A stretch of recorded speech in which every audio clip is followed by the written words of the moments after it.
நீங்க முதல்ல யாருன்னு முதல்ல தெரிஞ்சுக்கிட்டு களத்துல நிக்கணும். இங்க இங்க பேசும்போதெல்லாம் தொண்டர்கள், தொண்டனுங்கிற வார்த்தை இந்த கட்சியில கிடையாது, இங்க தலைவன் கிடையாது. இப்ப நீங்க சொல்றீங்க சீமான்கிறவன் இருப்பான் போயிடுவான். தனி மனிதனை தலைமையை இருக்கிற முறையை ஒழிக்கணும். உயர்ந்த தத்துவத்தை தலைமையை இருக்கிறத கத்துக்கணும். இப்ப என் தலைவன் என்னோட இல்ல, ஆனால் முன்வைத்த தத்துவம் நம்மோடு இருக்கு, வழி நடத்துது. தன்னை முன்னிறுத்திக்கிற முயற்சி பண்ணும்போது மண்ணையும் இனத்தையும் பின்தள்ளுறீங்க. நீங்கள் பிறந்த உங்கள் மண்ணையும் இனத்தையும் முன்னிறுத்தும் போது உங்களை பற்றி நீங்க இங்க நிக்கிறேன், என் பேர் அங்க இருக்கு, என்னை முன்னாடி உள்ள பின்னாடி உள்ள அதெல்லாம் வராது. ஒரு லட்சியவாதிக்கு அதெல்லாம் என்ன தோணாது. உலகம் முழுமைக்கும் இருக்கிற தத்துவங்கள் என் அன்பிற்குரியவர்களே, கைகட்டி வேலை செய்ய தயாராக இல்லாதவன் கை நீட்டி கட்டளையிடுகிற தகுதியை பெற மாட்டான். உங்களுக்கு புரியுது நினைக்கிறேன். எது ஒன்றையும் இழக்க தயாராக இல்லாதவன் பெரிதொன்றை அடைய முடியாது. தன்னை தாழ்த்தி கொள்ள தயாராக இல்லாதவன் தலைமை ஏற்கிற தகுதியை பெற மாட்டான். நல்ல மாணவன் தான், நன்றாக கற்கிற நல்ல மாணவன் தான் நல்ல ஆசிரியராக ஆக முடியும். நான் பள்ளிக்கூடமே போக மாட்டேன், நான் படிக்கவே மாட்டேன், ஆனா என்னை பேராசிரியர் ஆக்குனா அது எம்பிட்டு பெரிய சேட்டை அயோக்கியத்தனமோ அப்படிப்பட்டதை ஒரு வேலையும் செய்ய மாட்டேன், என்னை மாநிலத்தில் போற்று. யாரும் இங்க கோழி குண்டு அடிச்சு கிச்சு கிச்சு தாம்பலம் ஆடிக்கிட்டு இருக்க பிள்ளைகள் கிடையாது. 3 சீட்டு 4 சீட்டு ஆடுற ஆட்டமும் கிடையாது. இங்க தேவையில்லாம ஒருத்தரை நீக்கிறதுக்கோ தேவையில்லாம ஒருத்தரை சேர்க்கறதுக்கோ அப்படிலாம் இங்க யாரும் மன நோய் கொண்ட பைத்தியங்கள் இங்க யாரும் உட்கார்ந்துருக்கல. ஒரு தேசியன விடுதலை என்கிற புனித கனவை கொண்டு நிற்கிற போராளிகளின் கூட்டம் இது. இந்த பயணத்தை நான் சரியாக கொண்டு போவேன், வழிநடத்தின் நம்பிக்கை இருந்தா என் பின்னாடி தொடரலாம், பின்தொடரலாம், இல்லைன்னா விலகி நின்றலாம். நீங்கள் வெளியில போய் வைக்கிற விமர்சனங்கள் எல்லாம் என்னை சிதைக்கும், எங்களை சிதைக்கும் என்று நினைத்தால் அது உங்களுடைய அரைப்பு புரிதல் குறை. போட்டி இருக்கணும். தம்பி சொல்றான், அந்த தொகுதியில 400க்கு மேற்பட்ட இதை கொடுத்துட்டாங்க, ஏதோ தேனியில ஏதோ ஒரு இதுல சொன்னான், போடியில கொடுத்துட்டாங்க. அது மாதிரி போட்டி போடும். இன்னும் BLA 2 அந்த இதை கொடுக்கறதுக்குலாம் பொறுப்பு வரணும். பொறுப்புன்னு சொல்றது காரணம், பொறுப்பாக அந்த வேலையை செய்வார்கள், அதனால் அவர்கள் பொறுப்பாளர்கள் அப்படின்னு போடுறோம். நீங்க அந்த இடத்துல பொறுப்பா இல்லைன்னா அந்த வேலை பொறுப்பற்று போயிடும். இதெல்லாம் உங்க அடிப்படை கடன் வேலை. அதான் ஒவ்வொருத்தரையும் நினைவூட்டிக்கிட்டு இருக்க வேண்டியிருக்கு. ஏப்பா அதை கொடுத்துட்டீங்களா, ஏப்பா அதை செஞ்சிட்டீங்களா. அந்த வேலையை சிறிதாக்குறது என்னன்னா, நீங்க யாராவும் இருங்க, உங்க வாக்ககத்துக்கு போயிருங்க. நீங்க மாநிலத்தில் ஒருங்கிணைப்பாருங்க, மண்டலத்தில் இருங்க, இளைஞரா இருங்க, இல்ல மாணவர் பாசம், மீனவர் பாசம், மகளிராக, உங்க வாக்ககம் எது, நீங்க எங்க ஓட்டு போடுவீங்க அந்த இடத்துல போய் நின்னுக்கிறீங்க. உங்களோடு வேலை செய்ய ஒரு 8 பேரை குறைஞ்சது சேர்த்துக்கிறீங்கன்னு சொல்லுது கட்சி. 10 பேரை கூட சேர்த்துக்கிறீங்க, 8 பேர் அது சேர்த்துக்கிறீங்க. அது ஒரு பூத்து ஏஜென்ட்னோ வாக்கக முகவர்னோ அந்த கட்சி சொல்ல விரும்பல, கிளை என்று சொல்ல விரும்புது. அந்த கிளையை கட்டிக்கிட்டு நில்லுங்க. உங்கள் இலக்கு ஒண்ணு வச்சுக்கிறீங்க, என் வாக்ககத்தில் வெற்றி வாக்கு என் இலக்கு, இவ்வளவுதான். நீங்க அங்க போய் இது திமுக நிக்குது, அதிமுக நிக்குது, அது எவன் நிக்கிறான்ல, நான் நிக்கிறேன் இங்க, அதுதான் இங்க. ஏன் நீ புலி 1000 விலங்குகளோட நின்னாலும் தனிச்சு நிக்கிற திமிரோட நிக்கும். தனியா நிக்கும். 1000 மிருகம் சுத்தி நின்னாலும் புலி தனியா நிக்கும். தனித்து நின்றாலும் 1000 மிருகங்களோடு நிக்கிற திமிரோடு நிக்கும். அப்படி நீ அங்க போய் நின்னுக்கணும். நீ ஏன் நீ வந்து நாடே வெல்லணும்னு நீ நினைக்கிற, அதுவா வேலை இல்லை. நாடே தோத்தாலும் சரி என் தொகுதியில் நான் வெல்லுவேன். அது யாருக்கு வேணும்? ஒவ்வொரு வீரனுக்கும் வேணும். என் தொகுதியை தோற்றாலும் சரி என் வாக்ககத்தில் நான் வெல்லுவேன். அப்படி ஒவ்வொரு வீரனும் முடிவெடுத்து விட்டால் தொகுதி வெல்லும், நாடு வெல்லும். இவ்வளவுதான். That's all your honour. தலைவர் என்ன சொல்றாரு? எவ்வளவு எத்தனை கிலோமீட்டர் பயணமானாலும் ஒரு காலடி தடத்தில் தான் தொடங்கி ஆகணும். நம்ம ஊர்ல சொன்ன 1 1 100 ஒருமிக்க 100 நம்ம ஊர்ல ஒண்ணு போட்டுதான் அப்புறம் 1 லட்சம் போடணும். நீங்க எடுத்தோடனே 1 லட்சம் அப்படி பண்ண முடியாது. இதான் மார்ட்டின் லூதர் கிங் நமக்கு என்ன சொல்றான், நீ ஏண்டா மொத்தமா அப்படி பார்த்து 100 படிக்கட்ட பார்த்து இப்படி பார்த்துக்கிட்டு இருக்கடா, கிறுக்கு பல இப்படி பாரு 5 படி தாண்டா இருக்கும் என்ன சொல்றான். நேரம் இப்ப நான் பார்த்தா எனக்கு 5 படி இருக்கு, ஏறி அங்க போயிட்டேன்னா அங்கிருந்து பார்த்தா 5 படி தான் இப்படி 100 படி அப்படி பார்க்காதடா பைத்தியக்காரப்பல. முதல்ல நம்பிக்கையோடு ஒரு படியில் முதல் அடியை எடுத்து வைடாங்கிறான். அதுதான் இப்ப. அப்ப உன் வேலை என்ன, போப்பாங்க நாளைக்கு அவர் கேட்பாரு, என் பூத்துல இந்த பாருண்ணே அண்ணே வெற்றி ஓட்ட தொட்ட என் பூத்துல அதிக வாக்கு, இப்படி ஒவ்வொருத்தனும் காட்டிட்டா நாடு நம்ம கையில. அங்க போய் என்னைய மதிக்கல, என்னை கூப்பிடல, இது ஒருங்கிணையில, அவன் வேலை இவன். அங்கிருந்து ராத்திரியில எனக்கு செய்தி, நாமளே பெரிய செய்தி, நமக்கு ஒரு செய்தி போடுறான் பாருங்க. ஒரு வேலையும் இங்க நடக்கவில்லை. இந்த மாநில ஒருங்கிணைப்பாளர் ஏனென்றே தெரியவில்லை. அவர் அங்க நான் எவனை பிடிச்சி எழுப்புறது போட்டு ஏப்பா அந்த ஒருத்தர் இருக்கான்ல ஊருக்கு இழைச்சவன் பிள்ளையார் விளாண்டி மாதிரி, இந்த பாக்கியராஜா அதை கவனிக்கிறான்னு போட்டு எப்ப அதை பாருப்பா, எப்பா ஏய் அது என்ன பாருப்பா. அப்புறம் அந்த பகுதியில் எவனாவது இருக்கான், நம்மள மாதிரியே பாவப்பட்டவன் 2 பேர் இருப்பான். இந்த பெஞ்சு இந்த பக்கம்லாம் பெஞ்சுக்கு தள்ளிடுறது, டே பெஞ்சு இது என்னன்னு பாடுறான், இந்த கேட்டு வரேன். ஐய கொஞ்சம் புரிந்துணர்வோடு நீங்க போட்டி பொறாமை வேணாம்னு நான் சொல்லலை. பொறாமைனா என்ன, ஒருவேளை இவன் அதிக ஓட்டு வாங்கிடுவானோ, அண்ணன்ட்ட நல்ல பேர் வாங்கி போறாம இருக்க, அவனை விடக்கூடாதுன்னு சொல்லக்கூடாது, நாம விட்டுறக்கூடாதுன்னு நினைக்கணும். நீ என்ன நினைக்கிறா, அவனை விடக்கூடாது, எப்படியாவது ஒழிச்சு போறணும். சரிதான் என்ன அதுதான் உண்மையா பாருங்க.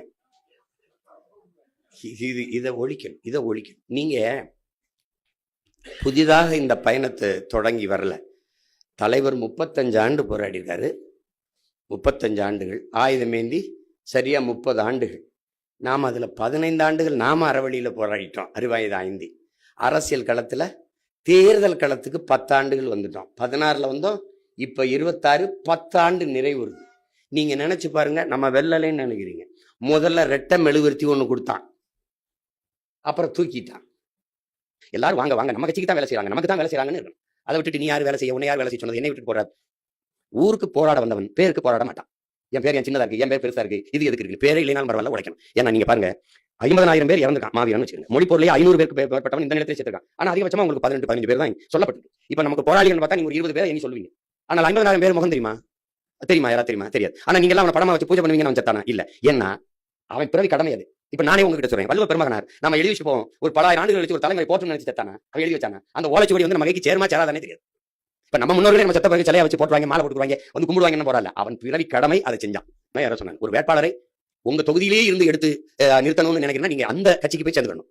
புரியுதா? அப்புறம் நீங்க ஒரு வேட்பாளரை கொடுப்பீங்க, அந்த வேட்பாளரை நிறுத்தணும் அப்படின்னா நீ 4 பேர் இருந்துக்கிற, நீ ஒரு வேட்பாளர் கொடுப்ப, விருப்பம்னு கேட்டு 10,000 கட்டு தொகை போட்டு அப்படி கட்டு, தொகுதிக்கு எவ்வளவு செலவு பண்ணுவ, கட்சிக்கு எவ்வளவு டொனேஷன் அன்பளி கொடுப்ப, அப்படி கேட்கிற கட்சி கிடையாது. உங்களுக்கு புரியுதுன்னு நினைக்கிறேன். இது ஒரு போர். எந்த தளபதியை முன்னிறுத்தினால் போர் சிறப்பாக நடக்கும். தளபதி நான் படையை நடத்துறவனுக்கு தெரியும், நிறுத்துவேன். நீ போட்டு குழப்பிக்கூடாது. நீ ஒரு பரிந்துரைச்சுன்னா 5 பேர் ஒரு வேட்பாளர், 5 பேர் ஒரு வேட்பாளர், 5 பேர் வேட்பாளர் கொடுப்பேன். இந்த வேட்பாளர் கொடுத்தா நீ வேலை செய்ய மாட்டேன், அந்த வேட்பாளர் கொடுத்தா வேலை செய்ய மாட்டேன். அந்த வேலைக்கு நான் வரல. உனக்கு புரியுதா? நான் நிறுத்துகிற கட்சி, நிறுத்துகிற வேட்பாளர் தகுதி வாய்ந்தவர்களா இல்லையா, அதுதான் நீ பார்க்கணும். என் தொகுதியிலே கொடு. இந்த வேலையை நீ வேற எங்கேயாவது வச்சுக்கணும் தம்பி. இது ஏன் நாடு, நான் எங்க வேணாலும் நிப்போம், எங்க வேணாலும் போடுவோம். அப்படின்னா நீ எதுக்கு உன் தொகுதியிலே பொண்ணு எடுத்து பொண்ணு கொடுத்துருவேன். விரும்பாக்கத்துல ஆர்கே பொண்ணு கட்ட மாட்டேன். விரும்பாக்கத்தில் இருக்கிற சந்தை எதுவோ, விரும்பாக்கத்தில் என்ன இருக்கோ அங்கேயே தான் வந்துடுவேன். எப்படி இருக்கு? அப்படின்னா நீ சீமானை தூத்துக்குடிக்கு போராட கூப்பிடக்கூடாது. நான் சிவங்கிலே இருந்து என் ஊர்ல நாங்க வரலாங்க. எப்படி இருக்கு? கோவையில இருந்து கார்த்திகா அவங்க நான் நிறுத்துவேன். சீமான் நாகப்பட்டினம் மீனவனுக்கு வரும்போது சீமான் தங்கச்சி வந்து நிக்க கூடாது வேட்பாளரா? அப்படிதான் பார்க்கணும். முதல்ல அந்த எண்ணத்தை கைவிட்டணும். இவரை ஏன் கொண்டு அங்கே நிறுத்துறாரு, அவரையும் கொண்டு அங்கே நிறுத்துறாரு. எதையே நீ ஆப்பிரிக்காவில இருந்து ஆஸ்திரேலியாவில் கொண்டு நிறுத்த மாதிரி பேசிக்கிற? அப்படிதான் நிறுத்தும். முதல்ல மரபை உடைப்பது என்பது அதுதான். என்னை கூட சொல்லிட்டு இருந்தான் திருவொற்றியூர்ல இவர் எங்கிருந்து வந்து நிக்கிறாரு. அவன் நிக்கிற அவனே வெளியிலிருந்து வந்தவன் தான். இங்க பல பேர் வெளியிலிருந்து வந்தவன் தான். இது ஒரு பேச்சா சொல்லிடுவான். வேற மாநிலத்துக்கு வந்தவனுக்கு நாட்டு 60 வருஷம் கொடுத்துட்டு எனக்கு கொடுமை பாருங்க. கட்சியில் இருக்கிற கட்சி ஒரு சிறந்த கேடரை தேர்வு செய்யும். ஐயா அம்பேத்கர் கூட்டி பண்ணி திருப்பூர்ல நிறுத்தணும்னா சீமான் ஒன்னும் கருணாநிதியை பார்த்து, ஜெயலலிதா பார்த்து, எம்ஜிஆர் பார்த்து அரசியல் செய்ய வந்தவன் இல்ல. ஏதோ வந்து கட்சி ஆரம்பிச்சோமா நம்ம ஒரு வியாபாரத்தை பண்ண தேர்தல் 500 கோடி 600 கோடி வாங்கிட்டு 19 சீட் வாங்கிட்டு பழக அப்படி வரல. அந்த இடத்தில் ஏன் நிறுத்துறேன் அப்படிங்கிறதுக்கு 1000 காரணம் வச்சிருப்பேன். நீ ஒரு தடவை யோசிக்கிறது நான் 1000 முறை யோசிச்சு முடிவெடுப்பேன். அதனால நிறுத்துற யாராக இருந்தாலும் அண்ணன் முடிவெடுத்தா சரியா இருக்கும், நம்ம வேலை செய்யணும் அப்படின்னு வேலை செய்யணும். அதுதான் இங்க முக்கியம். இங்க வந்து சின்ன பிள்ளை விளையாட்டு இல்லையா? எத்தனை ஆண்டுகளா சுமந்து வரப்பாரு. உலக தமிழ் பேரினம் நாம் தமிழர் என்கிற ஒரு கட்சியை நம்பி நிக்கிற நிலைமைக்கு வந்திருக்குதுன்னா தன் இன உரிமைக்கு இன மீட்சிக்கு அவ எவ்வளவு பெரிய வேலை நீ செஞ்சுக்கிட்டு இருக்க. யாரை பார்த்தாலும் கடைசி நம்பிக்கை உன்னை தான் நம்புறோம், உன்னை தான் நம்புறாங்க. நான் இப்படி திரும்பி உங்களை தான் நான் நம்புறேன், உங்களை தான் நம்புறேன், உங்களை தான் நம்புறேன். வேட்பாளர்ல எந்த வேட்பாளர் எங்க இருந்து கொடுத்தாலும் அவர்கள் அந்த நிலத்தின் பிள்ளைகளாக முதல்ல நம்ம இனத்தின் விடுதலைக்கு போராடும் போது எங்க நின்று சண்டை போடுறது. ஒரு கிரிக்கெட் அணி இருக்கு, விளையாட்டு அணி இருக்குன்னா நான் ஓப்பனிங் பேட்ஸ்மேனா தான் ஆடுவேன், மிடில் ஆர்டர்ல விட்டா ஆட மாட்டேன், கடைசி விக்கெட் குட்டினா ஆட மாட்டேன், எங்க விட்டாலும் ஆடணும். கால் பந்தா நான் டிஃபென்ஸ் ஆடுவேன், அஃபென்ஸ் ஆட மாட்டேன், நான் கீப்பிங் கோல் கீப்பரா போக மாட்டேன். ஒரு விளையாட்டு வீரன் தன் வெற்றிக்காக தன் அணியின் வெற்றிக்காக எந்த இடத்தில் விட்டாலும் ஆடணும். அவன் தான் தளபதி, அவன் தான் வீரன். நீங்க அப்படிதான் விளையாடணும். இவரை எதுக்கு அங்க போட்டீங்க, தம்பி எதுக்கு ஆயிரம் விளக்கில் போட்டீங்க, ஐயா எதுக்கு திருப்பூர்ல விட்டீங்க, அதெல்லாம் உங்க வேலை இல்லை. கட்சி சொல்லுது செய்யும். 1000 எறும்பு இல்ல, லட்சம் எறும்பு இல்ல, 1 கோடி எறும்புகள் இருந்தாலும் ஒரே மூலையா தான் இயங்குங்க. நீங்க அண்ணன் இதுவரை தவறா வழி நடத்திருக்கேன்னா நான் சொல்றதை நீங்க கேட்க வேண்டியதில்லை. நான் இதுவரை சரியா தான் கொண்டு வந்திருக்கேன் இந்த படையை வழி நடத்தினா நான் சொல்றதை நீங்க கேட்கணும். அப்ப தேவையில்லாம அங்க ஒன்று அவரை நிறுத்திட்டாப்ல, அம்மா ஒன்று தாமரத்தில் நிறுத்தாப்ல, இவரை கொஞ்சம் சைதாப்பட்டு நிறுத்தாப்ல, அவர் அங்கே நிறுத்தாப்ல, இதுக்கு எவ்வளவு ஆய்வு செய்வோம். அதனால இது கோடி இடத்தை நிரப்புறதுல தம்பி, கொள்கை வீரர்களை நிறுத்தி நிரப்புவது, போர் செய்வது, அதை போட்டு குழப்பிடக்கூடாது. அது முடிஞ்சிட்டு இனிமே இந்த பஞ்சாயத்தை கொண்டு வரக்கூடாது. இங்க இருந்து இது உடுமலைப்பேட்டை ஒண்டி ஒருத்தர் நிறுத்துறாரு, அங்க இருந்து ஒண்ணு எதுக்கு நிறுத்துறாரு, அப்படிதான் செய்யும் கட்சி, அப்படிதான் செய்யும். மரபை உடைக்கிறதா, மரபை உடைக்கிறதா. ஆதி தமிழரை பொது தொகுதியில நிறுத்தி வெள்ள வச்சது இந்த நிலத்தில் எத்தனை பேர் வென்றிருக்கான், ஜெயலலிதா தான் இருக்கு. அதுக்கப்புறம் கம்யூனிஸ்ட் கட்சி இருக்கு, இந்த மதுராவையில நிறுத்தி அது ஒருத்தனும் நிறுத்த கிடையாது. நம்ம தான் தொடர்ச்சியான முயற்சி செய்யறோம். ஒவ்வொரு நொடி வேலை செய்வோம் தம்பி, நாங்க ஒவ்வொரு அணுவும் சிந்திக்கல, சும்மா அதை பேசிட்டு கூடாது. அதனால இந்த சிந்தனை இந்த கட்சிகள் இருக்கக்கூடாது. இங்க இருந்து போய் தென்னரசன் போய் கள்ளக்குறிச்சி என்னன்னு பாருங்க, அண்ணன் சொல்லிருக்காங்க, ஆமா வாங்க அப்படின்னு சொல்லணும். ஏன்னா கேரளா வந்து இங்க மேல பொறுப்பாளர் போறான், பேசாம வேலை செஞ்சுட்டு இருக்கா, என்ன தம்பி போறேன்ல, எதிரிக்கு தான் பச்சை மாட்டேன் உங்களுக்கு இல்ல, ஆனா உங்களுக்காக வெட்ட வைக்காது. என்ன தம்பி, அடுத்தது உங்களுக்கு தெரியும், நமக்கு நாளைக்கு வேட்பாளர்களை சந்திக்கிறோம். வேட்பாளர்களை சந்திச்சு எப்படி இயங்குறதுன்னு அது தனி. அடுத்து நமக்கு இருக்கிறது என்ன, மாநாடு. இப்ப மாநாடு உங்களுக்கு தம்பி துறையெல்லாம் சொல்லிட்டாங்க. நீங்க என் பிள்ளைகள் எனக்காக செய்ய வேண்டியது அவரவர் வாக்ககத்துக்கு சென்று வலிமைப்படுத்துங்க. ஒண்ணு, கட்சி 10 மாவட்டம் 12 மாவட்டமா பிரிச்சது நிர்வாக வசதிக்கு தான், வேலையை சிறிதாக்குறது தான், அதை கவனத்தில் எடுத்து செய்யுங்க. மற்றபடி வாக்ககத்துக்கு நீங்க அந்த BLA 2 அந்த படிவத்தை நிரப்பி கொடுத்து அது ஏற்கப்பட்டுச்சான்னு சரி பார்த்துக்கங்க. ரெண்டாவது SIR, இந்த சிறப்பு வாக்காளர் திருத்தத்துல நம்ம பிள்ளைகள் வேட்பாளராக நிற்கிற பிள்ளைகள் வாக்கு இழந்தக்கூடாது, நம்ம கட்சி பிள்ளைகள் இழந்தக்கூடாது, மக்களுக்கும் யாருக்கும் இருந்த வாக்கை இழந்தக்கூடாது. அதனால திருப்பி போய் எல்லா வீடுகளையும் அம்மா உங்களுக்கு வாக்கு உறுதி செய்யப்பட்டுச்சான்னு கட்சி பிள்ளைகள் கேட்டு அதை உறுதி செய்யணும். அது நம்ம கடமை, கட்சியை தாண்டி கடமை. இந்த மாநாடு நமக்கு வலிமை. மாற்று வேட்பாளர் தேர்வு பண்ணிருக்கு. ஒண்ணு நீங்க கவனிச்சுக்கணும், ஒரு தங்கைக்கு இடம் ஒரு இஸ்லாமிய தங்கைக்கு நான் கொடுத்திருந்தேன்னா அதே இஸ்லாமிய தங்கை தான் மாற்று வேட்பாளராக போடணும். பெண்ணுக்கு மாற்று பெண்ணு தான். ஒரு சமூகத்துக்கு இங்க வந்து 1 இயர்ல ஒரு தங்கச்சி கொடுத்துருக்கேன்னா 1 இயர்ல தான் மாற்று வேட்பாளர் எடுக்கணும். அப்ப எந்த சமூக பிரதிநிதித்துக்காக நான் கொடுக்குறோம், மாற்று வேட்பாளர் அதை தவற விட்டீங்கன்னா ஒருவேளை அந்த கட்டுத்தொகை ஆயிடுச்சுன்னா இங்க தவறிடும். அப்ப அந்த பிரதிநிதித்துவம் போயிடும். கட்டுத்தொகை போடும்போது மிகுந்த கவனமா நீங்க போடணும். அது வந்து வழக்கறிஞர் நம்மளுடைய சட்டப்பாசறை செய்தாலும் கூட நீங்களும் பொறுப்புணர்வோட போடணும். 1க்கு 3 மனுக்களை போட நீங்க தயாராகணும். 1க்கு 3 போடுறதுக்கு தயாராகணும். நீங்க 10 பேர் இருந்தாலும் ஒற்றுமையா இருந்து வேலை செஞ்சிட்டீங்கன்னா நம்ம வெற்றியை எவனாலும் குலைக்க முடியாது.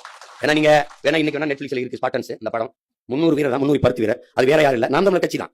ஸ்பாட்டன் முன்னாடி அவன் சீமான் தான், அதுக்கு முன்னாடி யாரு, நம்ம தலைவன் தான். 2,80,000 பேரை 25,000 பேரை வச்சு ஒருத்தன் சண்டை செஞ்சு கலங்கடிச்சிருக்கான் அப்படின்னா இவன் ஸ்பாட்டன்ஸ் வீரர் இல்லாம என்ன நினைக்கிறீங்க? எப்படி நினைச்சு பாருங்க, என்ன வருத்தம் இருக்காப்ல. அதிலே சொல்லிடுறாரு, ஒரு படையின் வெற்றி என்பது ஆயுத வலிமையிலையோ படையின் வலிமையிலையோ அதுல இல்ல, ஆள் வலிமையிலோ இல்ல, வீரர்களின் உடல் உறுதியிலையும் உள்ள உறுதியிலையும் உடல் வலிமையிலும் தான். அதனால நீங்க என் படையில முன்னாடி எத்தனை பேர் இருக்கிறீங்க முக்கியம் இல்ல, எவ்வளவு பேர் ஈடுபாட்டோட இருக்கிறீர்கள், எவ்வளவு பேர் லட்சிய உறுதியோடு இருக்கிறீர்கள் முக்கியம். அதனால அப்படி நின்று நீங்க வேலை செய்யுங்க போதும். மக்கள் நம்மளோடு இருப்பாங்க, ஒன்னும் குழப்பிக்காதீங்க. பணம் இருந்தால் தான் அரசியல் செய்ய முடியுங்கிற எண்ணத்தை ஒழிங்க. பணம் இருந்தால் அரசியல் செய்ய முடியும்னா அது முதலாளிகளுக்கான அதிகாரம், உழைக்கும் மக்களுக்கான அதிகாரம் இல்ல. அந்த அதிகாரத்தை நிறுவ நம்ம வரல. உங்களுக்கு விளங்குது? பணம் இருந்தால் தான் அரசியல் செய்ய முடியும்னா மக்களுக்கு சேவை செய்ய பணம் எதுக்குங்கிற கேள்விக்கு உங்க டேட்டா இருக்கா? எதுக்கு பணம்? ஆனால் நீங்க எனக்கு செய்ய வேண்டியது, நீங்க இந்த மண்ணுக்கு மக்களுக்கு உண்மையா இருங்க, நான் உங்க ஒவ்வொருத்தருக்கும் உயிரா இருப்பேன். அதை மட்டும் கவனிச்சு சும்மா தேவையில்லாம சேட்டை பண்ணி நிலைப்படாது. நான் பெரியவன் என்று என்பதை நிறுத்து. உன்னிலும் பெரிது உன் இனம், உன் மொழி, உன் இனம், உன் வரலாறு, உன் இலக்கியம், உன்னுடைய வடிவம், எல்லாவற்றிலும் நீ அதோட ஒப்பிடும்போது ஒண்ணு கிடையாது. அதுதான் பெரிது. என்னிலும் பெரிது என் கனவு, என் இலக்கு. ஏனென்றால் நம்மை கால்கள் வழிநடத்தவில்லை, நம் முன்னவர்கள், நம் தலைவன் தூக்கி சுமந்து வந்த கனவு நம்மளை வழிநடத்துகிறது. அதை நிறைவேற்ற வேண்டும் என்றால் உங்களுடைய ஒற்றுமை, ஒருங்கிணைந்த செயல்பாடு அவசியப்படுது. அதை நீங்கள் செய்யணும். இதெல்லாம் ஒவ்வொன்றையும் பார்த்து ரொம்ப யோசிச்சு ஒரே மகளை பேணி வளர்த்து செல்லமா வளர்த்து கட்டி கொடுக்கும்போது ஒரு தகப்பன் எப்படி செய்வானோ அப்படி செய்யுது இந்த கட்சியை நான் செஞ்சுக்கிட்டு இருக்கேன். ஒரு வேட்பாளரை நிறுத்தும்போது அவரையா நிறுத்தினா இவரையா நிறுத்தினா, டே வெத்து வளர்க்க எனக்கு தெரியாத என் பிள்ளைக்கு என்ன நகை போடணும், என்ன இது பண்ணணும்னு அந்த மாதிரி தான். அது மாதிரி நீங்க அந்த குழப்பத்துக்குள்ள போகக்கூடாது.